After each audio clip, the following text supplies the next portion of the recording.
Hi everyone, welcome back. I'm Ashna from Lo-Fi Book Club, and today we're going to be looking at a controversial area in modern publishing, and that is turning Harry Potter fan fiction into published original fiction, but still using Harry Potter characters to market it. So what is fan fiction? It's a type of creative writing where fans take characters, settings, or plots from existing work like a book, movie, TV show, anime, comic, game, and write their own stories using them. These stories are usually unofficial and unpaid, but they're shared online for fun, not profit. Obviously, we cannot discuss the world of fan fiction without mentioning 50 Shades of Grey, which was a fanfic or an example of fan fiction of Twilight that was then later published as an original novel. I think it's called like Master of the Universe by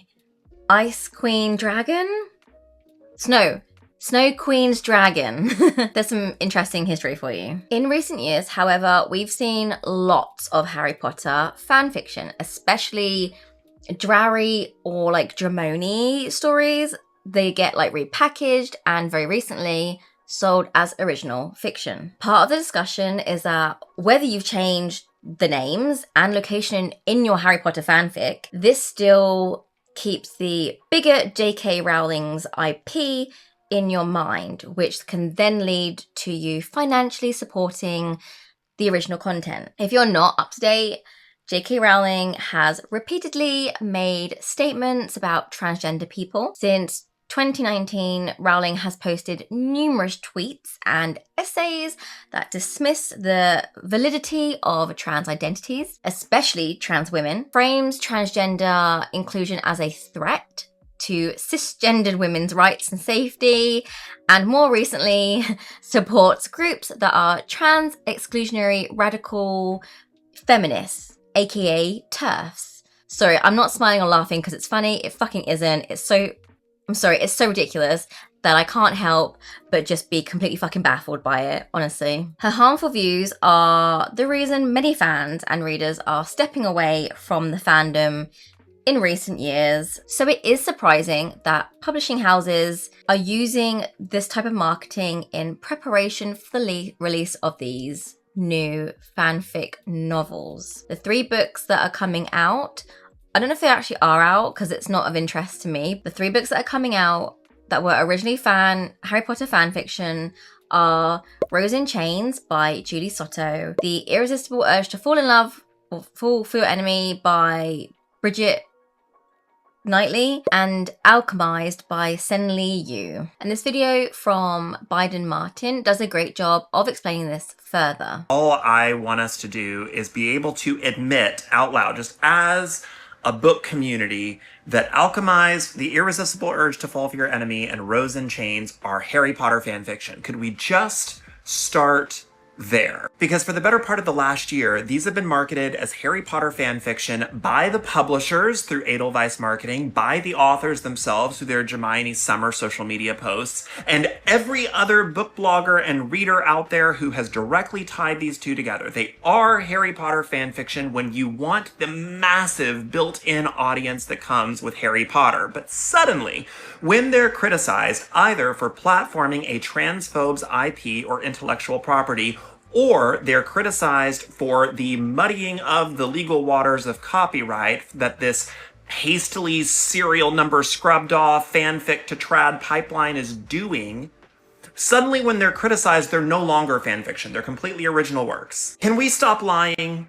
Can we just admit, just like the authors themselves yesterday in this article in Harper's Bazaar, these are fan fiction? Right? Could we just admit that? Because as the author of this article points out, it's so easy these days to get fan fiction turned into traditionally published manuscripts, right? You just switch around a few details, and that's how Hermione becomes Helen in going from manacled to alchemized. One of the things I can't get over is the fact that both Julie Soto and Bridget Knightley got into that interview for Harper's Bazaar and talked about how fan fiction spaces are places where marginalized people can reclaim problematic titles, they can insert themselves, they can rewrite, they can do fix-it-fix, like they can do all of that. And they're trying to like use that as a shield to say, see, it's fine that I'm doing this, right? It's fine. Completely ignoring the fact that trans voices have been shouting for the last year not to platform the transphobes' intellectual property. Because of stuff like this right here that this genderqueer creator is talking about, how this is a fan fiction to original IP pipeline, right? You see the Manacled being platformed, you see Alchemized being talked about by these giant book accounts. This book account right here has like 200 something thousand followers here on TikTok. And then you have folks in the comments going, oh, well, I guess I have to go read all of the Harry Potter books. I've never read them before. I guess I need to go read all of those so that I'm ready for Manacled / Alchemized. So let me just read this screenshot. So someone's put, so this is someone who's posted, there's always proof of how the fanfic to original IP pipeline works, but no one believes us. So I can't see how buying these books puts money in the pockets of JKR. And then also in the comments section of that same video, someone put, I've never read any of the Harry Potter books. Would I still be able to enjoy Manacled? And then later put, I ended up giving in and reading all 6 books so that I could read Manacled. So it's just spent money. I don't think people quite realise how easy it is to like maybe indirectly or directly give money. There's a lot of conversations that need to happen in publishing spaces, both in communities, so public conversations, and also private conversations that people need to be able to have with agents and lawyers and editors and publishers. And none of those conversations can happen until we all at least collectively admit that this is fan fiction that has been traditionally published. In all of this, I keep wondering why nobody's been sued, and the only thing that I can come up with is one, either money has already changed hands behind the scenes.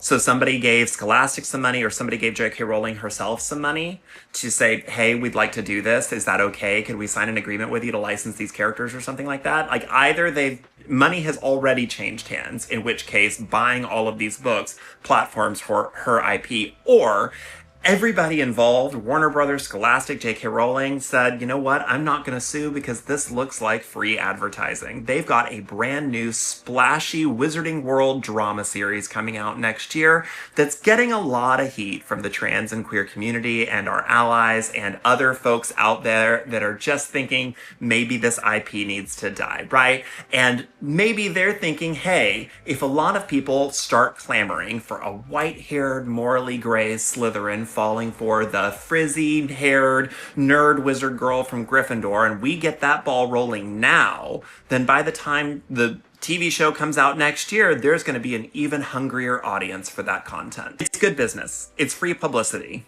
It's this. So can we all, as a book community, just be intellectually honest about the fact that this is Harry Potter fanfiction? A post on Threads by Spoonie.reads shows the marketing that was being used in order to sell novels that were originally Harry Potter fanfiction. So this is the one for Rose in Chains. And like right at the top, it's like romancy meets an obsessed fandom. So I feel like that, it doesn't actually say it right then and there, but it's like, I guess kind of like, not insinuating, but it's like saying it's the fandom. To be like, oh, what fandom? Harry Potter fandom. And then right at the top, Rose in Chains and is inspired by Julie Soto's popular Hermione fanfic right underneath it. Almost as big as the book itself. Gives the example of the Alchemized by Senli Yu as another example. Fanfic world, Harry Potter / Draco and Hermione, Dramini. Then you've got the irresistible urge to fall for your enemy. And the whole thing is pretty much Dramini? What is Dramini? Right at the top. And the 2 characters. Dramini is the pairing of Draco Malfoy and Hermione Granger from the Harry Potter series. Dramini online and all these fucking statistics, which are like hashtag Dramini fanfic. All the views it's gotten, and like Manacled, and all the millions of views for that, and everything else on fucking TikTok. And then it's literally the book itself. The one that isn't being published as fan fiction is so fucking small in the bottom corner. You literally have to read all this shit about fan fiction before you actually see the new title and the book that apparently isn't fan fiction, isn't giving any money to J.K. Rowling. I would be interested to know if money has exchanged hands behind the scenes, because I feel like I wouldn't be surprised if it has. Like, that wouldn't surprise me. It's just selling it as Harry Potter fanfiction. Unfortunately, Rowling is still a massively influential public figure. When she speaks, it can shape public opinion, influence policies, and attitudes towards already marginalised communities, which we've seen here in real time in the UK in the Supreme Court. Whether the author has changed the plot, character names and setting, or used phrases like inspired by Draco and Harry. If you love Dramoni, you'll love this. The emotional appeal is still riding off of fan relationships these new or other authors did not create. The marketing has played a big role in this. I mean, if you write a story inspired by Draco Malfoy, but strip all of his original content, why are you still selling it and using those references? Anyway, let me know what you think about all this below, especially with the more recent and probably will continue controversies with that fucking TERF bitch. Anyway, have you read, not trying to call you out, but have you ever read a book that clearly stated it was Harry Potter fan fiction? Was it worth reading now that you look back at it? Or did it just feel like a story repackaged for profit? I'll be interested to know. Don't forget to subscribe and I'll see you next time. Bye.